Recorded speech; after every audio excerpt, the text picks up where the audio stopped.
Hello students, I am Jiten Kumar Pandey and today we shall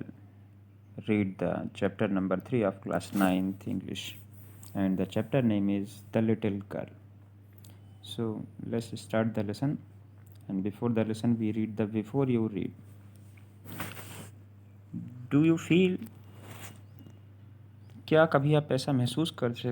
करते हैं you know your parents better now than when you were much younger it's mean क्या आप कभी ऐसा महसूस करते हैं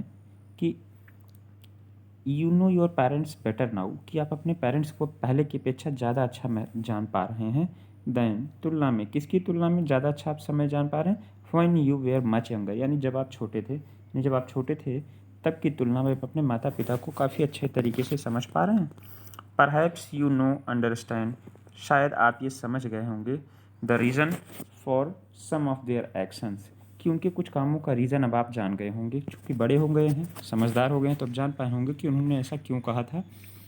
that use to upset you earlier जो उनके काम शुरुआत में अक्सर आपको अपसेट किया करते थे उन कामों का कारण आप अब चूँकि बड़े हो गए हैं तो जान गए होंगे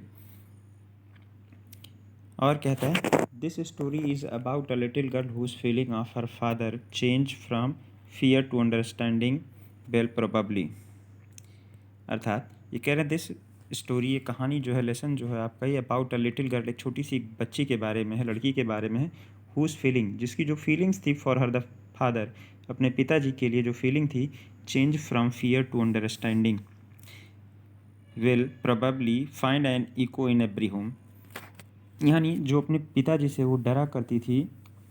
उसकी ये फीलिंग धीरे धीरे अंडरस्टैंडिंग में बदल गई जो प्रोबेबली स्वाभाविक रूप से फाइंड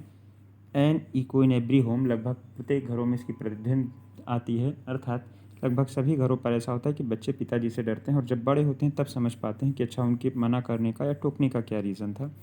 बचपन में ये चीज़ें हमें अपसेट करने वाली लगती हैं now let's start the lesson point number 1 To the little girl, he was a figure to be feared and avoided. It's mean a figure to fear. यहाँ देखिए मीनिंग भी दिया हुआ है a person to be feared यानी एक ऐसा व्यक्ति जिससे डर लगता हो तो the little girl to the little girl उस छोटी बच्ची के लिए ही मीन्स उसके father was a figure to be feared and avoided यानी उसके पिताजी उसके लिए एक डरावनी चीज़ थे जिन्हें वो अवॉइड किया करती थी एवरी मॉर्निंग और प्रत्येक सुबह बिफोर गोइंग टू वर्क और अपने काम पर जाने से पहले ही came into the room and gave her a casual kiss यानी प्रत्येक दिन वो अपने काम पर अपने ऑफिस पे जाने से पहले उसके कमरे में आते थे और प्यार से उसे चूम कर चले जाते थे to which she responded with goodbye father जिस पर वो रिस्पॉन्ड करती थी अपनी उत्तर देती थी यानी पिताजी आते थे उसे चूम कर जाते थे तो ये बोलती थी गुड बाय पापा एंड ओह और हाँ there was a glad sense of relief और उसे बड़ी राहत की सांस मिलती थी खुशी मिलती थी व्हेन शी हर्ड जब वो ये सुनती थी the noise of the carriage growing फेंटर and फेंटर down in the long road और उस लंबे रास्ते पर जब अपने पिताजी की गाड़ी की कैरेज मीन्स गाड़ी वाहन की आवाज़ जो थी फेंट मीन्स मूर्छित होना कम होना मध्यम होना एंड फेंटर और ज़्यादा कम होती जाती थी यानी जैसे जैसे उनकी गाड़ी दूर जाती थी उस गाड़ी की आवाज़ कम होती जाती थी ये गाड़ी की दूर जाने की आवाज़ जो धीरे धीरे कम होती जाती है सुनकर वो बड़ी ही राहत की सांस लेती थी और फिर कहते हैं इन द इवनिंग ये तो सुबह की बात थी और शाम को क्या होता है in the evening when he came home और शाम को जब वो घर आते हैं तब क्या होता है she stood near the staircase and heard his loud voice in the hall और वो स्टेयर केस के पास में खड़ी होकर यानी सीढ़ियों के पास में खड़ी होकर उनकी ऊंची आवाज़ सुनती थी यानी जो ज़ोरदार तरीके से वो बोलते थे और क्या कहते थे bring me a tea into the drawing room has not the paper yet come और वो कहते थे कि मेरी जो चाय है वो यहीं पर ले आओ ड्राइंग रूम में और क्या अभी तक पेपर इट्स मीन अखबार नहीं आया है मदर गो एंड सी और जो उसकी माँ थी वो जाती थी और देखती थी if my papers out there यानी जो केजिया की माँ है वो उसको बुलाते थे कहते थे जाओ बाहर देखो कहीं वहीं तो नहीं पड़ा है and bring me my slipper और मेरे स्लीपर यानी चप्पल ले आओ Kezia mother would call to her और फिर उसकी माँ उसे बुलाती थी Kezia if you are a good girl यदि अच्छी बच्ची हो तो कम डाउन तो यू कैन कम डाउन, आप नीचे आ सकते हो, and take off father's boot, और पिताजी के जूते ले जाओ, उनके जूते ले जाइए और उन्हें स्लीपर दे दीजिए। Slowly the girl would slip down the stairs, और धीरे धीरे वो लड़की फिर सीढ़ियों से उतरती थी। मोर slowly still across the hall, और ज़्यादा धीरे धीरे, यानी जैसे जैसे अपने पिताजी के पास पहुंचती थी हॉल में, और धीरे धीरे क्रॉस करती थी हॉल को, चलती थी। And push open the drawing room door, और धीरे से दरवाज़ा खोलती थी द ड्राइंग रूम का। बाय द टाइम, और इस समय तक, he had his spectacles on, spectacles on है यानी स्पेक्टिकल में चश्मे, और इस समय तक वो अपना चश्मा पहन चुके होते हैं। And looked at the over them in a way that, और उसे इस तरीके से देखते हैं जैसे that was a terrifying to the little girl, जो उस लड़की के लिए बड़ा ही टेरिफाइंग यानी डरावना हुआ करता था। यानी पिताजी चश्मे के भीतर से उसे झांकते हैं, देखते हैं चश्मा लगाकर, तो उसे बड़ा ही डरावना लगता था। वेल कीजिए, और कहते थे अच्छा कीजिए, हरी अप, जल्दी करो बेटा, and pull off these boots, इन जूतों को ले जाओ, एंड टेक देम आउटसाइड, और उन्हें बाहर रख दो। Have you been a good girl today, और क्या आज दिन भर अच्छी बच्ची रही, अर्थात क्या तुमने दिन में बदमाशी वगैरह तो नहीं किया। I do not know father, और वो कहती है मुझे नहीं पता है पिताजी, अर्थात वो थोड़ा सा हकलाने लगती है। और फिर कहती है ये मैं नहीं जान पाऊंगी कि मैं अच्छी थी कि नहीं, यानी आज मैंने कोई बदमाशी की है कि नहीं किया है। अब नेक्स्ट पेज पर हम लोग चलते हैं।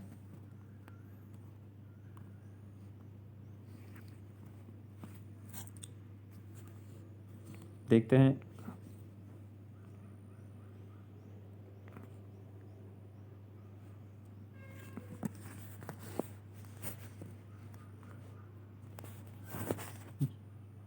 यू डू नॉट नो, और फिर उसके पिताजी कहते हैं यू डू नॉट नो, तुमको पता नहीं है। If you stuttered like that, mother will have to take you to the doctor, और कहते हैं अगर इस तरीके से शटर करोगी, यानी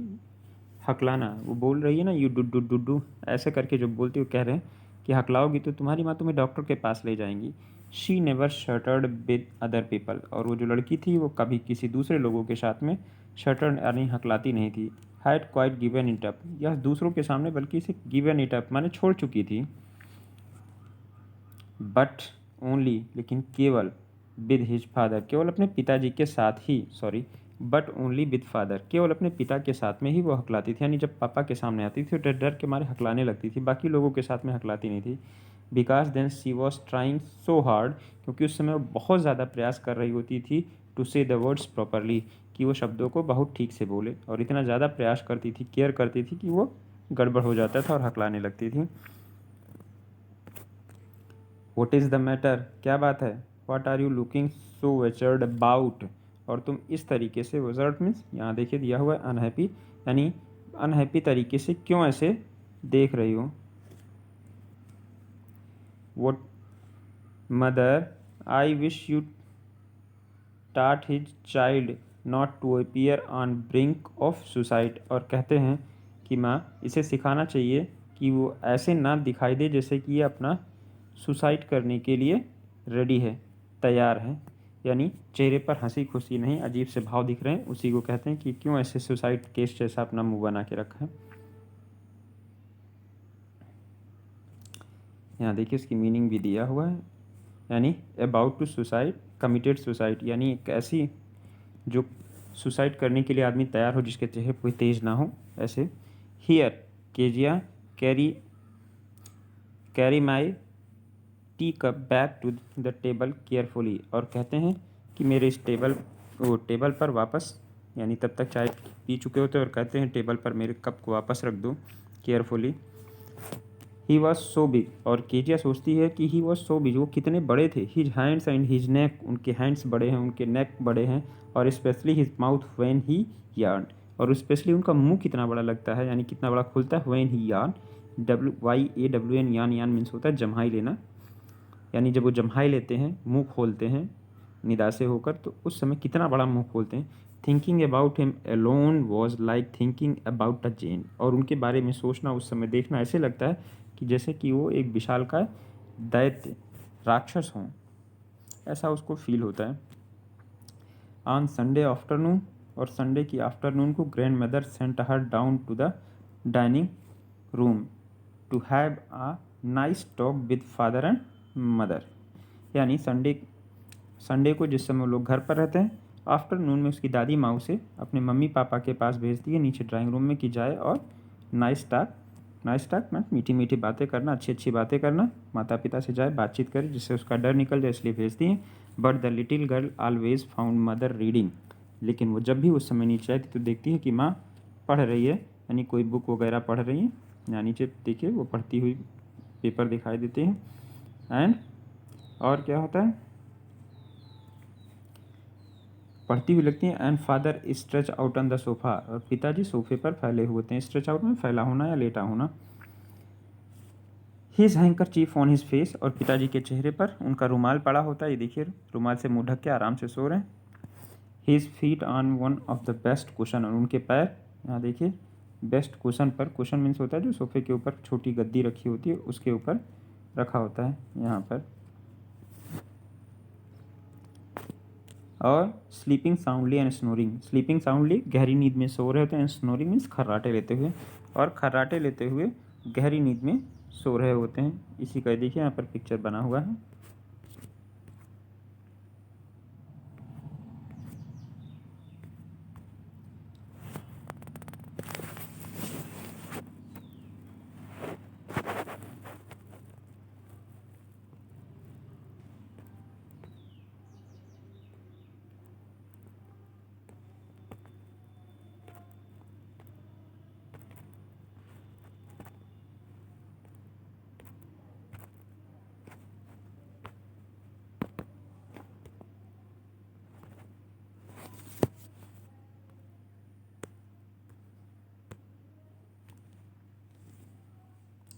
एंड आगे देखिए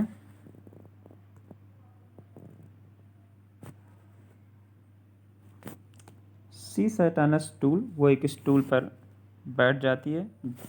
एंड ग्रेवली वॉच्ड हिम, और बड़ी गंभीरता से उन्हें देखती रहती है अपने पिताजी को। ही वॉक अप एंड स्ट्रेच, जब तक कि वो अंटिल मीन्स तब तक देखती रहती है जब तक कि वो जग नहीं जाते। एंड स्ट्रेच यानी अंगड़ाई लेना, हाथ पर नहीं फैला लेते। एंड आस्क टाइम, और टाइम पूछते हैं। Then he looked at her, फिर उसकी तरफ देखते हैं। और क्या होता है, डोंट स्टेयर सो कीजिया, ऐसे बिल्कुल मत देखो कीजिया। यू लुक लाइक का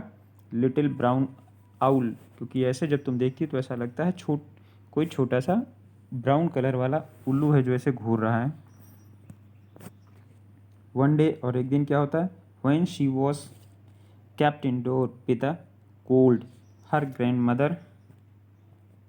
told her that father's birthday was next day।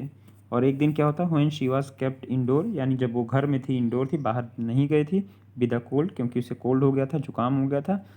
यानी जुकाम वगैरह की वजह से उसके घर वालों ने उसे स्कूल नहीं भेजा था। तो her grandmother told her, तो उसकी ग्रैंड माँ उससे कहती हैं कि father's birthday was next week, कि तुम्हारे पिताजी का नेक्स्ट वीक में बर्थडे है। एंड सजेस्टेड, और ये राय देती हैं, she would make him a pin cushion for a gift out of a beautiful piece of yellow silk. और कहते हैं कि चूँकि नेक्स्ट वीक में तुम्हारे पिताजी का बर्थडे है, इसलिए उनके लिए गिफ्ट के रूप में एक पिन कुशन बनाइए जो बहुत ही खूबसूरत येलो सिल्क के कपड़े में हो। और फिर क्या होता है, लेबोरेटली यानी खूब मेहनत करके, with a double cushion, sorry with a double cotton, दोहरा कॉटन का कपड़ा लेकर द लिटिल गर्ल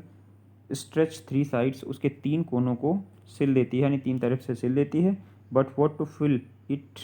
विद, लेकिन किस चीज़ से भरे, यानी उसके अंदर क्या चीज़ भरे, दैट वॉज द क्वेश्चन, ये प्रश्न था। The grandmother was out in the garden, और माँ बाहर गार्डन में थी। And she was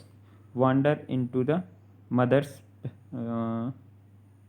sorry the grandmother was, उसकी दादी माँ बाहर थी गार्डन में। And she wander to her mother's bedroom, और अपनी माँ के बेडरूम के पास जाती है to look for scraps, scrap means कबाड़, यानी जो बीच में भरा जा सके तकिया जैसा बनाने के लिए। ऑन द बेड टेबल, और बेड के किनारे जो टेबल था, she discovered a great many sheets of the fine paper, और सुंदर सुंदर फाइन पेपर के, पतले पेपर के कुछ उसे सीट मिलती है, यानी कुछ कागज़ रखे मिलते हैं। गैदर देम अप, उन्हें इकट्ठा करती है। Tore them into the tiny pieces, tore, tear means फाड़ना, tore second form, फाड़ देती है them into teeny pieces, छोटे छोटे भागों में, and stuffed her case, stuff means भर देना, और वो भर देती है उस 3 तरफ से सिले हुए कुशन में, and then sipped up the 4th side, और फिर चौथे तरफ से भी उसे सिल देती है। दैट नाइट, और उस रात को, there was a hue and cry in the house, hue and cry means angry protest, यानी खूब शोरगुल होना, चिल्लाहट होना जिसे कहते हैं, काफ़ी शोर शराबा हो रहा था उसके घर में। Father's great speech for the port authority had been lost, क्योंकि उसके पिताजी की जो स्पीच थी पोर्ट अथॉरिटी को देने वाली, वो गायब हो गई थी, उसी के लिए ढूंढा जा रहा था और घर में हो हल्ला मचा हुआ था। रूम्स वेयर सर्च्ड, कमरे खोज डाले गए। सर्वेंट्स क्वेश्चन, नौकरों से भी प्रश्न पूछा गया। Finally mother came into the Keziah's room, और अंतिम में माँ केजिया के रूम में आती है और कहती हैं, Kezia I suppose you did not see some paper on a table in our room, और उसकी माँ कहती है कि केजिया आई सपोज, मैं ऐसा मानती हूँ कि तुमने ज़रूर पेपर नहीं देखे होंगे जो मेरे कमरे में टेबल पर रखे हुए थे। ओ येस सी सीट, वो कहती है हाँ मैंने देखे। I tore them up for my surprise, और मैंने उन पेपर को फाड़ भी दिया अपने सरप्राइज़ बनाने के लिए। वॉट स्क्रीम्ड मदर, और माँ कहती है क्या तुमने फाड़ दिया। Come straight down to the dining room this instant, और इसी समय डाइनिंग रूम में आई। ये 5 पॉइंट्स हम लोगों ने कंफर्म कर लिए। छठे पॉइंट से हम नेक्स्ट वीडियो में पढ़ेंगे। तब तक के लिए thank you and keep reading.